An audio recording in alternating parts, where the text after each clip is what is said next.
Johnny, Ricardo, thank you so much for being here. It's truly an honor for me to be sitting down and talking with you two. Thank you. You're very kind.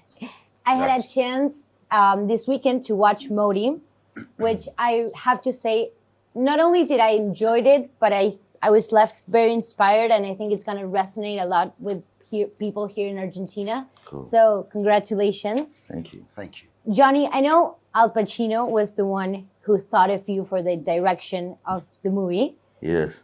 If you had to take a guess, why do you think that is? What was the connection between, or maybe you thought about it afterwards, but why do you think the connection between your life, Modi's life, was?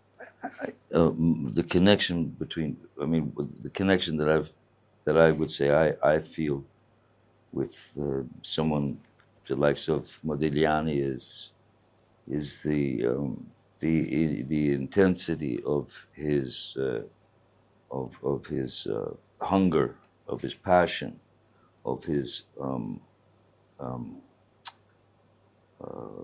need to push past himself. I think he was frustrated trying to push past himself as an artist, and I think that's probably exactly what he should have felt. But I also love the fact that he came from nothing, from nowhere. Never really sold a painting during his lifetime, though he was absolutely breaking rules and making historical works. He never sold a painting until after his death, and it seemed that seems to have been a great kind of thing that happened way back when. You know, he couldn't sell a painting alive. Now you couldn't get one for, I don't know, 200 and something million. So it's fascinating to not. It's more fascinating for me as a kind of a guy who's sort of directing and trying to think this thing through. What I found interesting was that it was not a biopic of Modigliani, because this is a large thing. Just to experience 3 days in his existence, you know, and to really stick to that. So I was, the only thing that got me through that, aside from the crew, was the Ricardo and the amazing actors in the film.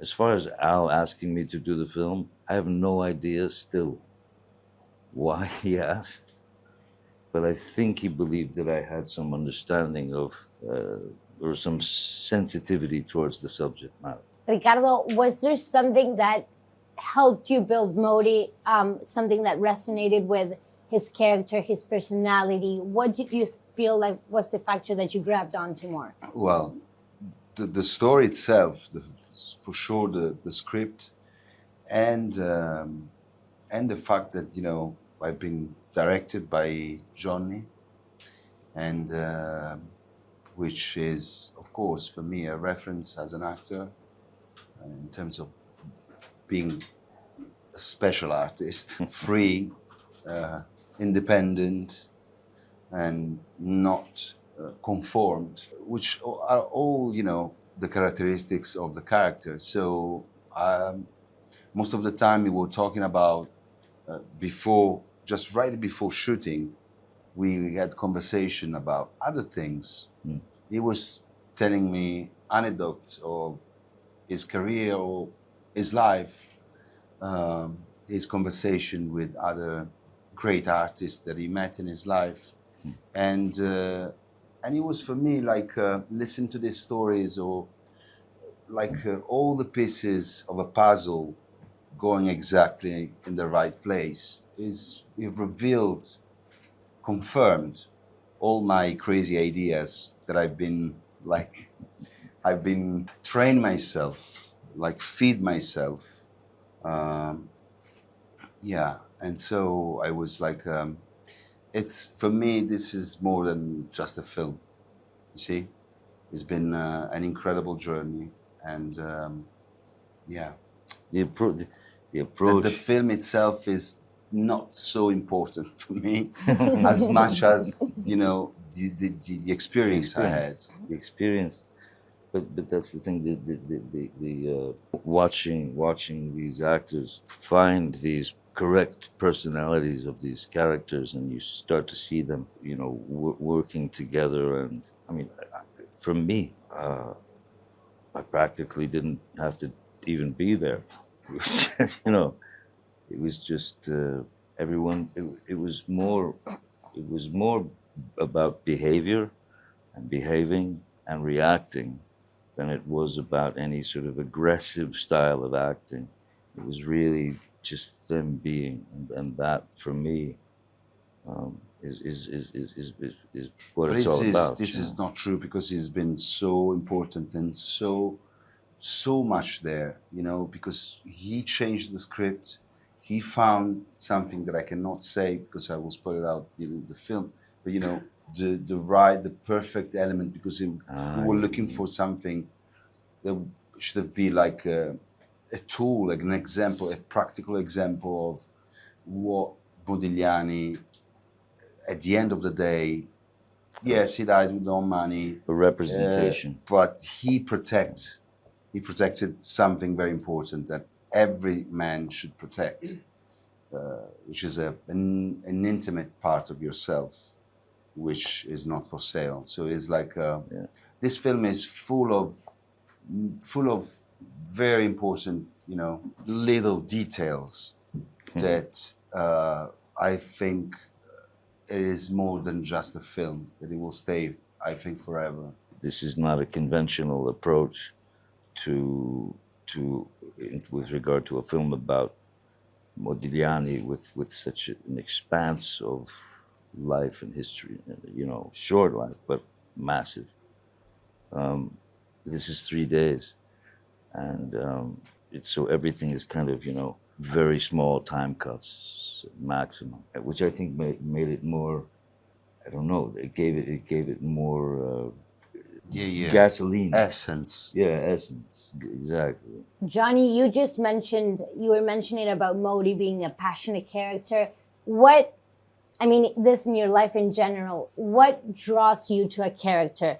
And not only the ones you chose to play or direct, but the movies you watch, the books you read. In general, what are you attracted to? I mean, from in every case that you just mentioned, like from if it's a book, a novel, or whatever. For example, I will look at the first sentence of the first chapter.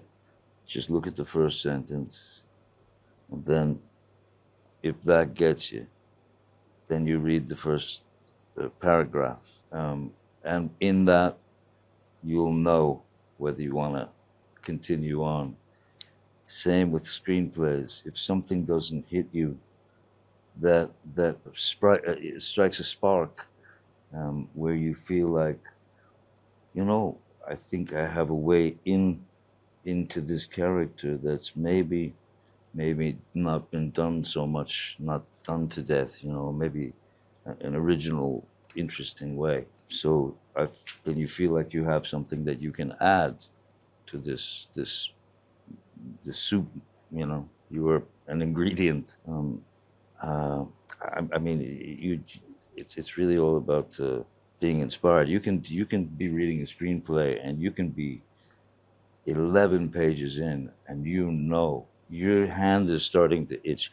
You have an instant allergy because there's formula all over it, you know. Yeah. Is that usually the case? No, I imagine no. You've reached. I mean, I've read a lot of formula. I've had to perform formula, but I mean, it's a great thing to learn, so that you can stay away from it. Guys, I brought a game I would love to play with both. It's super easy. It's random questions. And I'll just ask, don't worry about it. They're super conventional. Nothing too creative. But it's just, I'll ask the question and then you can both give me your separate answers. The first one is, if you could only watch a movie for the rest of your life, which movie would that be? With Nail and I. Bruce Robinson, yeah. It's an English film. Ah, what a crap. I have to. Um, I have to say 8.5 of Fellini. What about if you had to title the movie about your life? What would be a good name? Modi. About your life, About my Modi? life, yeah.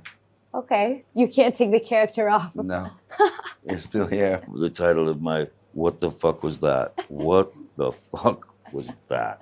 I Love think it. that's where I'd go. I'd still be in confusion. Who is someone from Argentina you admire? Or maybe something you like, or something, some food. It can be anything. I mean, for me, it's just the way of life and the way that the culture has continued, and there's tradition, and there's passion for craftsmanship still, and you have wonderful artists here. You have amazing culture that's steeped in such. I mean, Buenos Aires is like that was the most at the time was the most like sort of sought after. It was Paris was nothing compared to Buenos Aires, and you look around Buenos Aires and you go, I kind of get that a lot. You know, it still exists. You know, that beautiful and mostly really, yeah, no, the kindness of the people, the warmth of the people, and the yeah, the sticking to tradition. I'm gonna be very obvious, but I have to say Maradona. I knew it had to be in the answer somewhere. Yeah, because you know it's not just Maradona. because he's the greatest soccer player, but as a man also, very very free, very controversial at the same time, of course.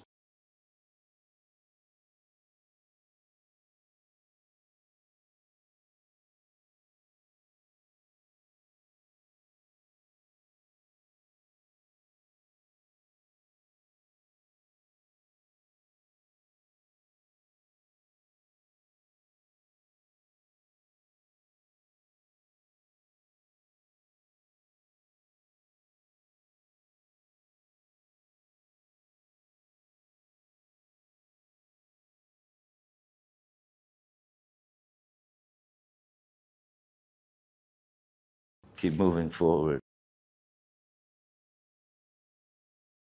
I mean, keep moving forward. Yeah, I mean, just it's something that I live by because the past is there's nothing we can do about last week's dinner, so the past is gone.